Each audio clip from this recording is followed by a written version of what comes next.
Family FM 94.3 with Sumyrah.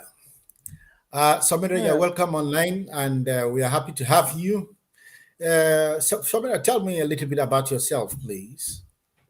Hi, thank you so much for having me. My name is Sumyrah Afrian Khan, and I'm from India, and I'm an Indian Muslim, and I moved to Dublin about 5 months ago because I'm doing a master's in international law.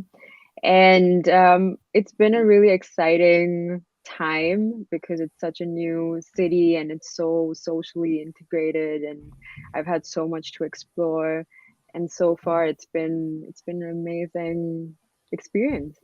So I'm glad to be here talking to you as well about this topic. So thank you so much for having me.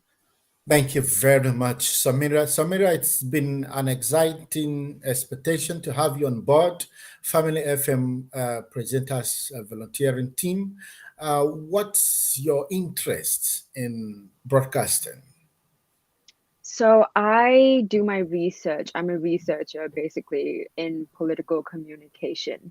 So anything to do with having to talk to people about things that actually matter, things that are in the social sphere, like immigration, or talking about diversity, or talking about people from different political spectrums, is my interest basically. So this is like a perfect integration of those two things. And I love talking to people from different backgrounds and have a deeper understanding of where we all come from. Yeah. Oh, that's interesting. So, tell me about your living in Ireland, your experience, the lifestyle, Right? and how. What's your advice? I'm gonna give you the floor to like talk at length. Sure. Go on, Samira. So I have been here for the past 5 months, and like any other person who is a foreigner to this country knows that it's really easy to integrate if you know the language well. Is if you know English, it's easier to integrate. For people who unfortunately do not know the language well, it's way harder. But my experience has been that the people here have been very kind and welcoming, and I've never felt like a foreigner. I've never felt like I don't belong, which is a really hard thing to feel, especially in a Western European country, to not feel like an outsider. I've never felt that way, even though I'm from India. I've lived my entire life in India. I've at sometimes felt like I'm an other because of my religious background. But coming to this different country which is a completely different world than mine, than I've ever known, has been so it's made me look at the world in a really different way, because so many people from different backgrounds, it doesn't matter where you come from, they all treat you the same in a very same social level. And that was a very interesting thing for me to experience, and Dublin has been really wonderful in that regard. Wow, that's good. What's the food like? The lifestyle is so different from what you were having in India.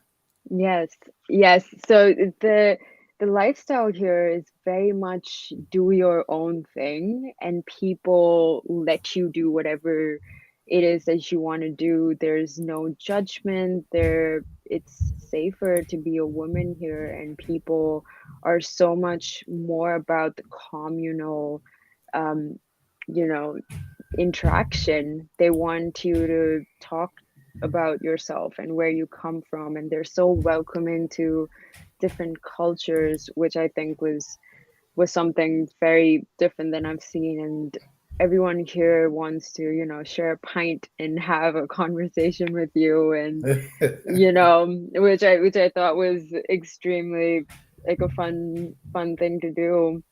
And yeah, Dublin's been great in that regard, and I really like it here so far, Oh, at that's least. so lovely. Your interest in Family FM. You made mention that you are part of a group.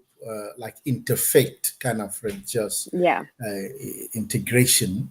Yes. Tell us about that, because Family FM is all about integration and social inclusion. Yes. It's seen in our board, like the station manager is a Muslim. Mm-hmm. We've got a few of us that are Christian, Christians.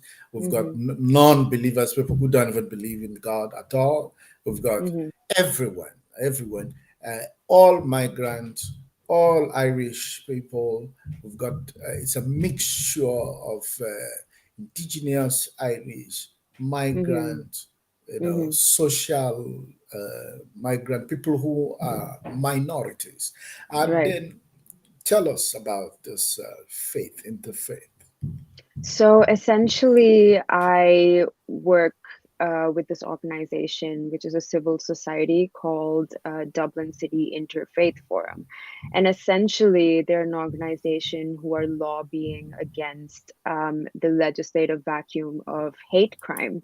So essentially, the Irish Constitution does not have a, a proper law against hate crime in Dublin. Yeah, yeah, So it's essentially this community. It's kind of like an NGO that takes representatives from each religion, and yeah, everyone comes together. And it's very rare to hear an organization that is not trying to sell you anything. They're not trying to sell you on an idea of what they think religion should be, but everyone's there to give their own opinion on what they think could be there for the greater good.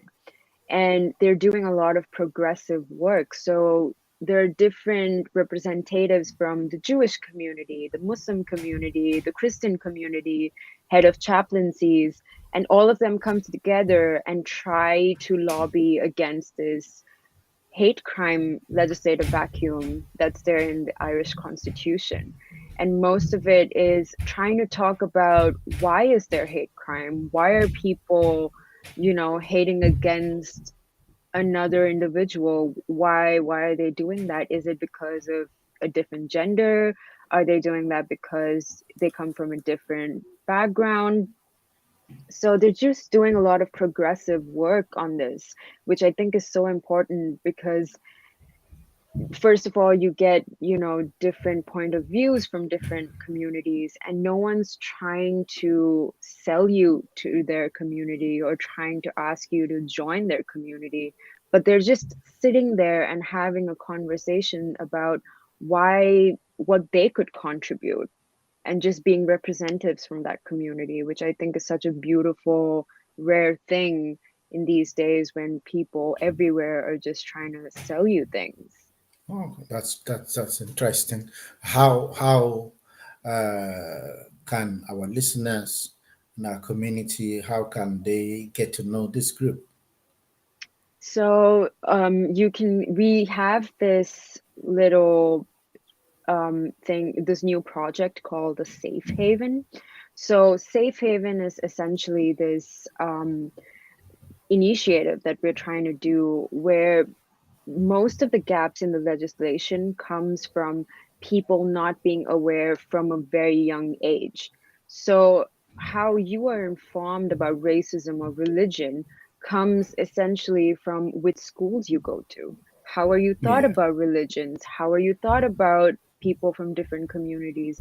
What is your essential education about these things? So Safe Haven is this initiative that is essentially trying to um, you know kind of inform teachers on how to communicate with students regarding religion, regarding the LGBT community, regarding gender, how to properly accommodate for different people from different communities, and also try to make people empathize with different communities, which I think is where it should start. I think if you want real change, it should always start from the educational aspect of things.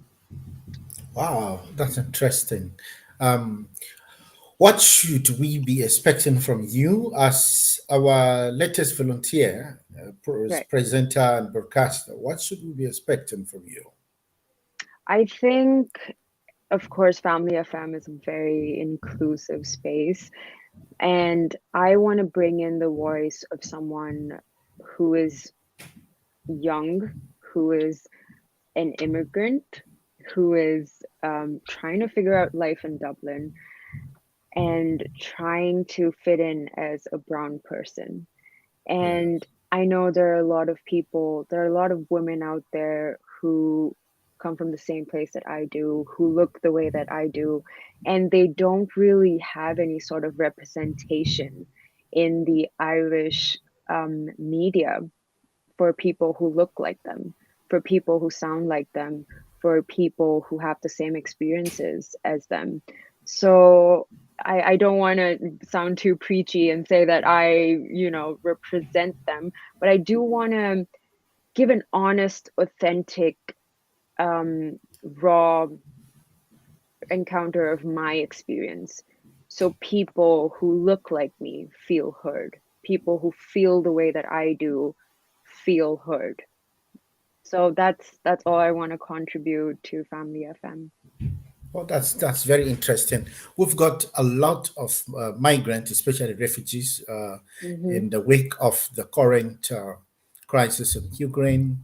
Yes. Ireland have, with its good philanthropic statue, we have Mm-hmm. received more than 30,000 people, refugees from Ukraine.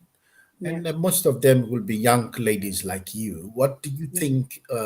What are your pointers for them? What's your advice for some of them? Because um, yes, obviously they're gonna feel very displaced and Yeah. looking for any form of direction, any form of help. Yeah. Our media houses actually Yeah. established for this kind of purposes, for those who really need pointers, for those who come into the community society as migrants, as minorities, and some of them don't even know nothing because the language is Yeah. different, the culture is different, Yeah. the systems may also be different. What, Yeah. on a nutshell, what do you think could help them? I think especially being from not here, being Yeah, from a place that is so different from yours, most of the people do not even know what Dublin is actually like unless you're living in this place. And I think what really helps is, of course, these refugees have been through so much already. I think what would really help is trying to ask for help as much as they can, because yes, the only way that we can help them is that if they could ask for it. And I know most of the time it's different and it's really hard because you don't know who you could trust or who would be the best person to ask for help. But I think that, media organizations such as yours or NGOs, there are always people here who are willing to help you. And it's hard to trust institutions, especially when you come from a place that is deeply corrupt and deeply, um, just torn apart states. And it's really hard to wrap your head around an institution or an authority that would help you. But I think the difference between, places that we come from and here is that people here actually want to help you. And I think it's a hard thing for us to understand. But I think the first step would be to ask for help because there are people here who will see through that you get a job or you get into the right places or, get housing or whatever it is. I think the first step would be to ask for help if you are, that's correct. you know, yeah, I think that that's like a very important thing to understand is it's hard, obviously, and I could never try to understand how it would be like to come from a war-torn place, but I would understand what it's like to be an immigrant in a very different place. And understanding how people work around here is most of them want to help you. And it's hard to understand why they would want that, because you come from such a traumatized state of mind.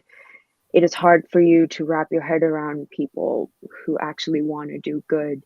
So I think the first step would be to ask for help and, take it from there, obviously.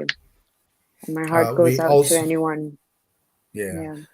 thank you. We also have stories of racism, especially Mm-hmm. even at the point of escaping the war in Ukraine, how those who are not white or are not Yeah. Ukrainians, Yes. Asians, Africans Yeah. were left, were not attended to, no matter their status in the country. Yeah. And although we're happy to know that the other NGOs have come to evacuate them now, Mm-hmm. but if we have such people who have come to Ireland and then, or can I just put this question like this? How do you handle this issue of racism? What is the secret of happiness by being different? Yeah. Different. How do you handle it in case somebody who is still considering there are some people whose minds are still trapped in the past. They don't know anything or any form different from theirs. And then sometimes being brown skin or being different, being RG, how do you call it? The other communities, it's very, very difficult. How do you handle when you come under attack or when your identity is being threatened? Yes. What's your advice for people like that? I think the first time I felt like my identity was threatened is when I first came to college or when I first got accepted. I have this thing called imposter syndrome, which, for any of our listeners who don't know, it's essentially feeling like an imposter for achieving the things that you've achieved. And when I first came into university here, I just couldn't believe that I had got this master's degree. I had gotten to this university and they were offering me a place. I just constantly felt like someone was going to walk into the room and tell me that, oh, you're in the wrong place. You actually didn't get in. So I think the entire question of identity was must be so strong from within, because my imposter syndrome was coming from the fact that the world is not kind to people who look like me. And I had to be so okay with my own identity from the beginning. I had to accept that I was an Indian Muslim woman, that I was okay with the place that I come from. And everything else would be working from the reflection of that. And for either not being able to maybe fit into a Western community, I think I would tell all people who look different is that try to use it as your strength. Try to use it in places that are progressive, that are looking for voices like yours, that want to hear your opinion, that value your opinion. And it's very important to be able to understand that dynamic from within, is that the only way that your identity will be intact is if you understand it yourself, and if you are able to be so proud of it no matter where you come from, and use that as a way to empower others. Is That's what I would say. Yeah. Wow, that's very impressive. So you spoke about being happy with who Mm-hmm. you are. You Yeah. have to accept your own self and Yes. be happy with yourself. Don't judge yourself based on Which is not easy someone's. at all. Which I is know. not easy at all for a That's world that makes you feel different because that's you right. don't follow the Eurocentric standards of it all. I think That's it's right. it's it's a journey, definitely, and but once you've got it, it's very helpful. It's helpful. Now, if you meet someone who is like, maybe if you meet a white person in Germany or in Ukraine or in Ireland who still have who still treat other people who are different in a nasty way, what would you say to that person? Um, Definitely, I would have a conversation with them as to why they have treated someone different and on what basis have they treated someone different. I think, um, you know, race is a different problem than every other, um, because you're so visibly something else. You know, if you were part of the LGBT community or if your religion was different, um, it's not as visible. But with race, if you are brown, you look brown. There's That's right. nothing to it, right? If you wear a Yeah. hijab, you wear a hijab, and that's you're visibly a minority. And that's Yeah. where the lines are a little, you can tell when someone's racist and not. But it all depends on the conversation. I think we're so radical in the way that everything's going these days is that people are either or. And I think the only bridge towards that, towards bringing them together, is trying to have a sort of conversation with the both of them and understanding that why do we have these differences? Is it because we're unable to leave the algorithm that we're all trapped in? If you're rightist or leftist, you're just that. Do we know what the other side looks like? And I think that can only be fixed with people talking about their experiences, people understanding why a rightist thinks the way that they do. If you're against gay marriage or something, why are you against it? If there is a conversation to the topic, I think there would be a bridge between an understanding between the two people. That's Definitely. right. That's right. So where do you see yourself in the next 5 years?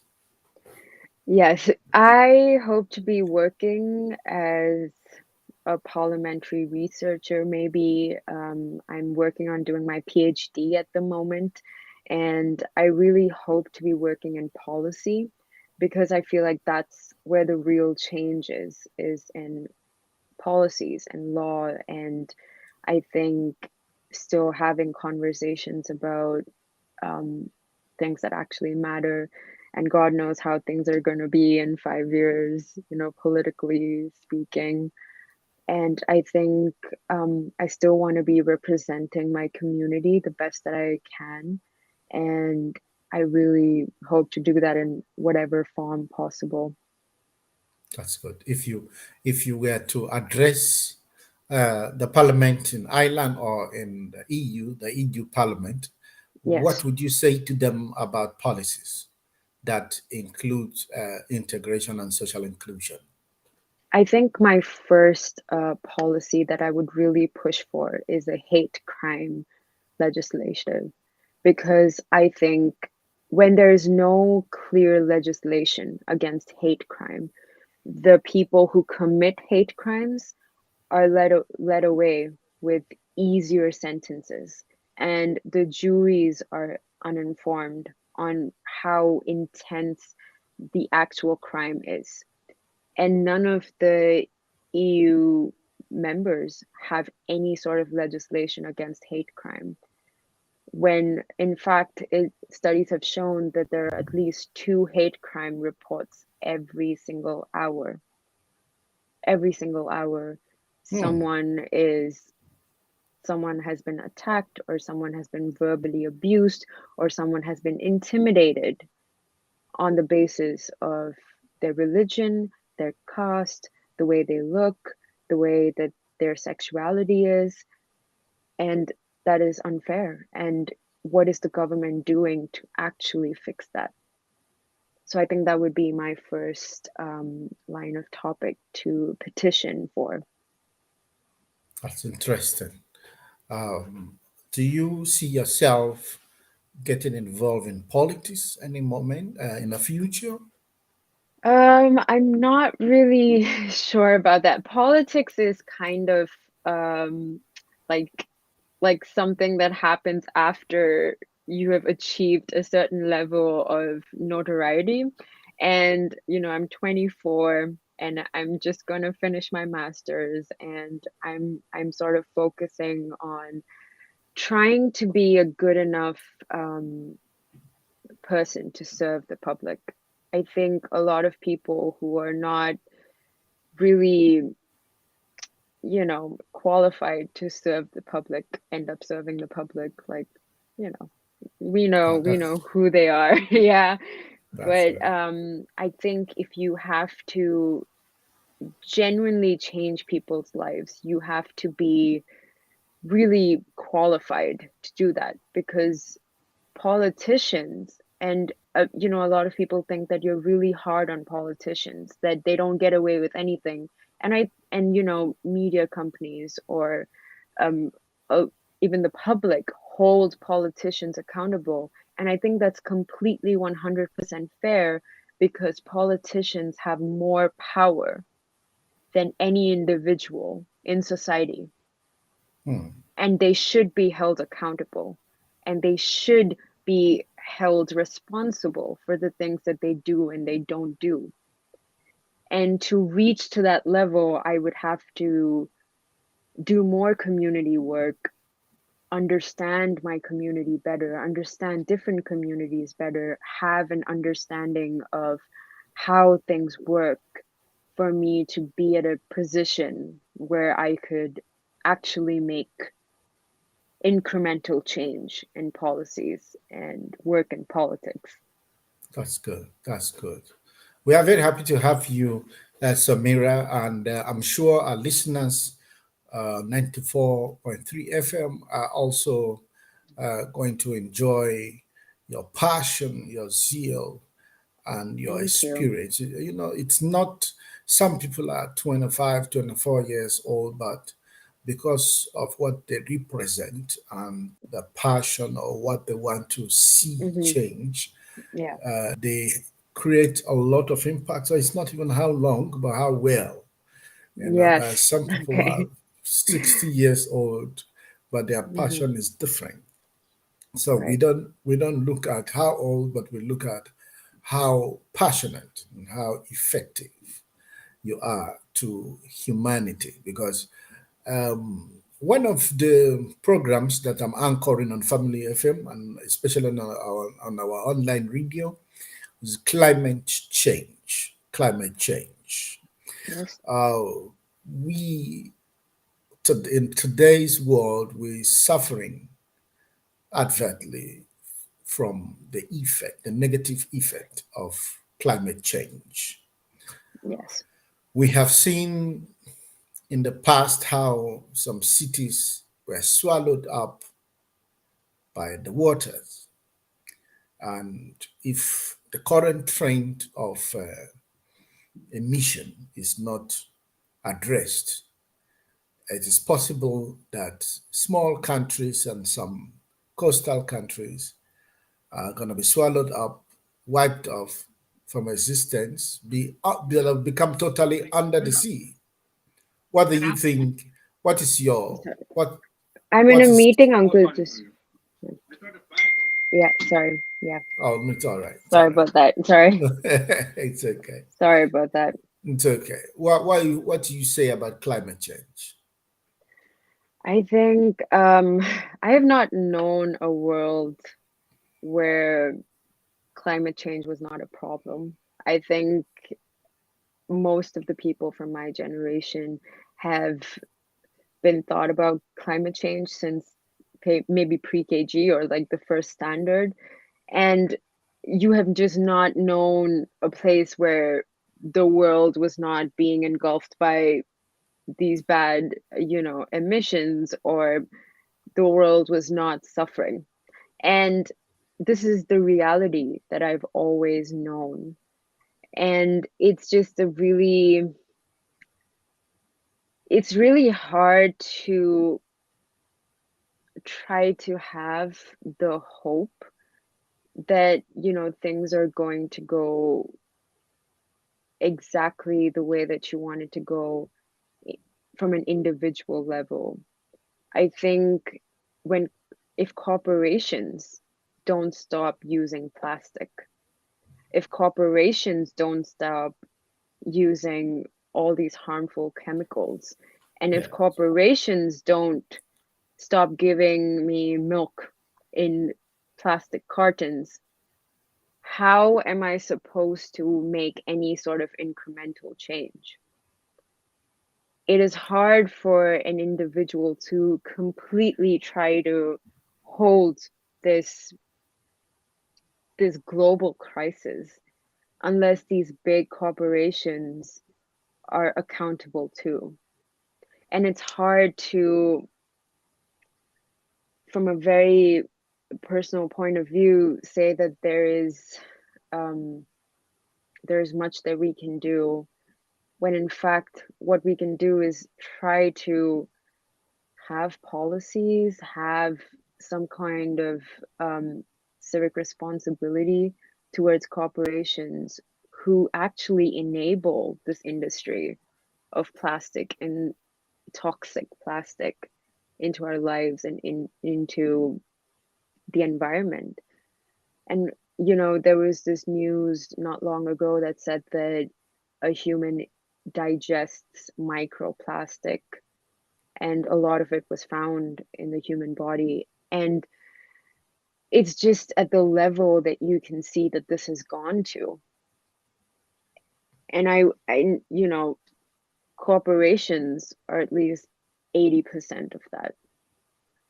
And the only way that anything can be done about this is if they take more sustainable solutions to this very, very big problem.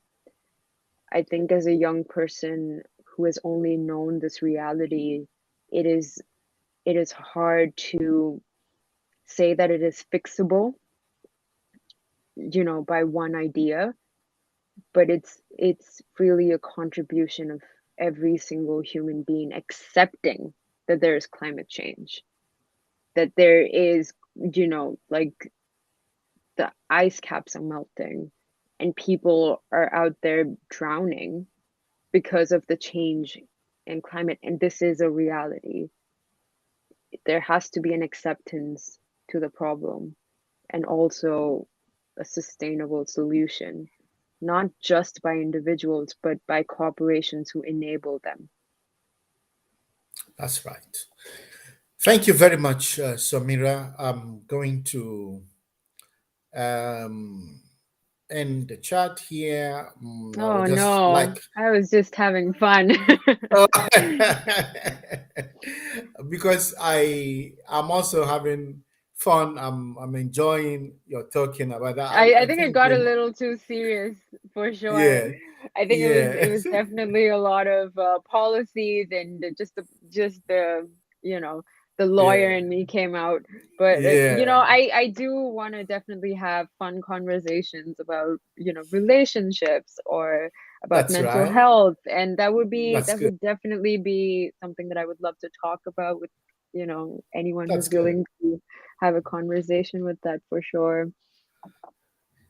So I'm very happy. What is your final advice of what you have for our people? I think the final advice that I would have for people is just have a day off for yourself and just take a day, take a breather. I know maybe World War III is coming. God knows what Putin is up to. There's a lot Yeah. of things just going on in the world right now. And I think everyone just needs one day to be there for themselves, go for a walk, sit on grass, sit under the sunshine. The weather's a little better these days.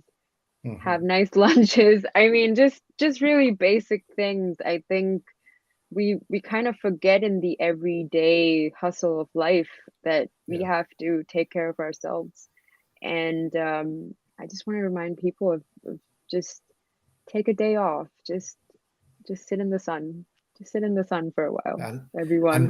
That's relax. it. Give And yourself. just relax and just Yes. don't be thinking about things for like now. Just take a day off and just drink some nice tea and just sit in the That's sun right. for a while. I think That's right. we all That's, need to retain our mental health to that's really good. be people of the world. I really think it comes from within, and I think people just need that. That's good. Thank you very much. Thank I you. will.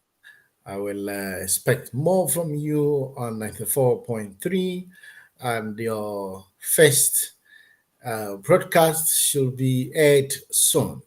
Thank you very Thank much, you. Thank you so Samira. much for having me.